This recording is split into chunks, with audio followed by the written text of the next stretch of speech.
Hey everybody, welcome back to the first episode of 2018 of Will He Edit? The review show that sees whether or not my dog, Poachy, is willing to eat the food that I put down in front of him. All that, and we read a comic book too, and I've got a doozy for you this time. What we're going to be checking out today, I'm going to get to in just a second, but I'd like to introduce you to Michael Golden. He's the illustrator of the book we're going to be checking out, and he has had a pretty awesome career that most people don't know. He is probably one of my favorite illustrators, and it possibly should be considered as one of the best. Definitely a modern master. There's been books written on it, or at least one. Anyhow, so who is Michael Golden? He worked in the 70s and 80s mostly, but he still does work today. He is very well known for having done covers. He worked at DC, but his longest run in comic books, at least doing sequentials, was for Marvel when he did the Micronauts, which is a Hasbro toy line, and that was written by Bill Mantlo. And that book is fantastic, so much so that I had to, let me get this for you, I had to get it collected. My buddy Jim put the specs together, and I got all the issues. This is 1 through 12, including the annual, which was done by Steve Ditko. And this is probably not going to ever get collected, because Marvel owns characters that Hasbro can't get their hands on, and vice versa. So unless they somehow, Disney's buying everything, so who knows? But until that happens, there definitely isn't going to be any collections of Micronauts, so I highly recommend you go out, pick them up in a store, or definitely go online and get them. Great artwork, really good story, good science fiction action, but we're not talking about that. Michael Golden also is really famous, in Marvel especially, for having been the co-creator of Rogue, and that was in Avengers Annual number 10. And that was the issue where Rogue first gets introduced. She steals the powers of Ms. Marvel. She's the character. This is the character that's going to join the X-Men, be a part of the animated series, be part of all the Fox movies, and one of the best new characters that has been created in modern Marvel. So, what are we going to be talking about?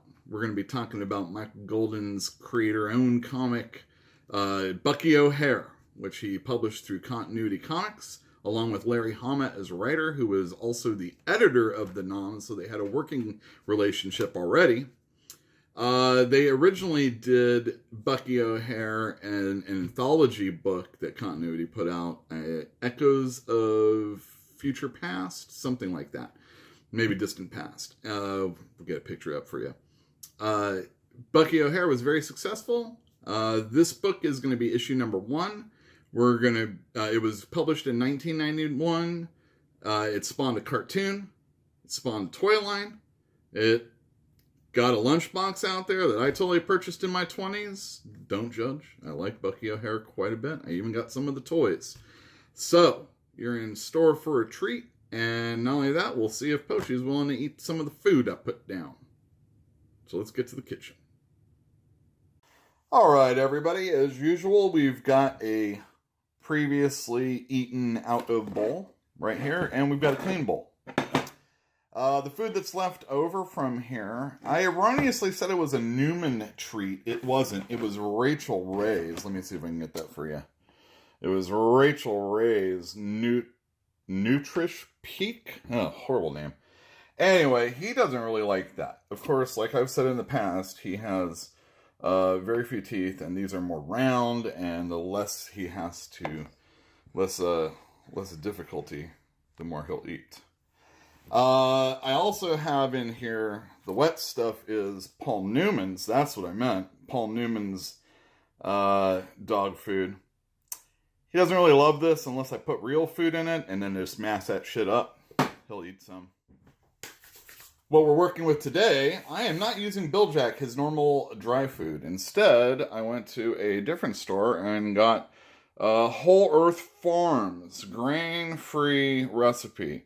The kibble is a little bit flatter than that Rachel Ray stuff, and he has been eating it. It has all the words in it as far as ingredients that you would want in the right order. And I also have this Wellness Chunky Centers. I think I've used a different one before. I have actually used this with him yesterday, but we're going for a day 2 review. If he'll eat this 2 days in a row, then we got something. As always, we hope he doesn't spit out too much of the dry stuff, but that also is a test as he is working his way through that. So, Pochi is totally hungry. He has been walked, like I said, and he even had a bath today, so he should look pretty for the camera. I'm going to get him in here, and we're going to see that. And we're going to also look at Bucky O'Hare. Alright, there's my dog Pochi running around the kitchen. He's fluffy. I need to comb him out, but that'll be later. He's ready for this food, as you can tell. So I'm going to put it down. The one thing I like about this Chunky Centers is it's part pate, which Pochi likes. And it also has some real meat in the middle, which is very reminiscent of maybe like a soup or something like that. So let me put this out for him. Alright, Pochi, it's time to eat. Why don't you get on over there while I talk about a Bucky O'Hare #1. The opening scene is Bucky O'Hare in his spaceship and his crew being shot at. The villains are these frog-type creatures. And they're all alien-based and very anthropomorphic. It's funny, I'm not a big fan of anthropomorphic comic books, but there is something about this, and of course, it is Michael Golden's superior illustrations that make me don't care about animals being all up in this comic book. And the dialogue just kind of is just kind of space stuff. It's not that important. It's fun. It moves the story ahead. Here we have Bucky and Jenny. And what's his name? They just said it probably, but Dead-Eyed Duck. Yeah, he's pretty sweet. And here, this is the important part of the story so far. We go down to the control room where we have this android first class, and the maintenance operator is this monkey.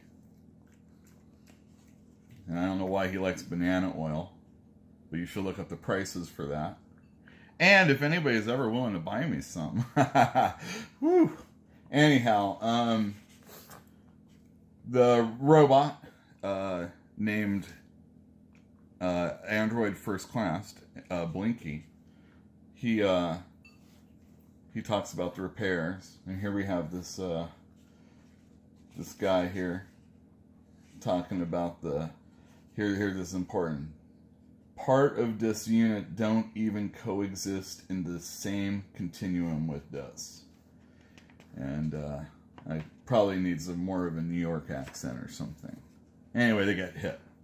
And it's a bad hit because don't get too attached to that their monkey character, because he is, the robot says, Blinky says, Bruce's corporeal mass severely oxidized. Oh, look at this great illustration, though. The really cool thing about with the work that Golden does is he totally doesn't stick in the panels, and it's not important that the page that he'll look down here as he overlaps, and he'll overlap in panels and creature or characters or even word balloons will be outside of the panels. Anyway, here's a really cool thing where they say, all right, well, we're gonna have to do this jump. Let's just do this jump. And so they do. Or, I mean, here's Bucky is all, what's the worst that can happen? The possibilities are infinitely unthinkable. And then we go to San Francisco, and look at that. Isn't that just great? I mean, you know exactly where you are. Pochi's digging the food, by the way, 2 days in a row. And here we have really good dialogue explaining exactly the situation our character is in. He's got liberal parents, they live in San Francisco, and he's all, come on. Look, Dad, the kids in school think I'm a creep because I get good grades. And he's got crazy parents. And he just wants to be a kid. He just wants to go and do his little science stuff. Look at he goes in this room. He's like, phew, got away from them. I dig this room. It's got toys. It's got a baseball bat. It's got a skateboard. It's got this really big ass television. And look at those headphones. Now those are some serious cans. I just like the style. It's really cool looking. Anyway, we go back to Bucky O'Hare, and this is a really cool part because the gorilla was just talking about how some of their equipment isn't even from this reality, and here he pulls down on like an automatic gear shift, and here we go back to the kid, and he's like, oh yeah, he's got the same kind of control, and they both pull it theoretically, I guess they're going to do it right at the same time. The one thing that's really weird about this book and the way it ends is that is the last page. There's no to be continued or continuation of the panel going into another page, except when you turn it, it just says next issue. It's just an advertisement for the next issue. So it kind of does. I don't know if it was totally trying to play off it, if it was after the fact, or what was the deal on that. But here we have Willie DeWitt. Boy genius must make a choice. Help save the seedy section of space or finish the science project. And I bet we all can figure out what he is going to choose. So let's take a look at what Pochi chose. For 2 days in a row, he has eaten this chunky centers. We're going to get on over here. Oh, yeah. I mean, he did. Of course, what he a lot of times will do is he'll spit out the dry food. So it's not an unqualified success, other than the fact that he will put his face in it. And sometimes that's the most important thing. There's my buddy. Right there, Pochi. I was told that it is difficult to watch him eat. I'm going to just assume it really is endearing. So, if there's any brands that anybody feels that Pochi needs to try out, maybe I have it already. I'm trying to go with the stuff that he'll like, but at the same time, that is kind of good for him. He is not adverse to having crummy food thrown his way. In fact, sometimes that's exactly what he likes. And since he is so old, I don't want to deprive him too much. But we want to get you good stuff, don't we, Pochi? So yeah, if anybody has any comments about what food I should be getting him, keep in mind that he has very few teeth. He's a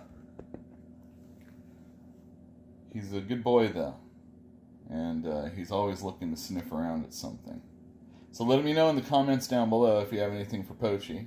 If you have a comic book suggestion, I probably will ignore it. I have a lot of stuff that I'm doing, and it's going to be a lot of different stuff. As long as I have food to give him, I will have a comic to read. Oh, I see some hairs I needed to trim. Not that he doesn't need a total clipping. Also, let me know in the comments down below what you think of this comic book, and if you would ever read a Bucky O'Hare. And if you know about Bucky O'Hare, and if you like it, the video, give me a thumbs up. And don't forget to hit the bell for notifications, because you want to know when we're going to put up another one of these.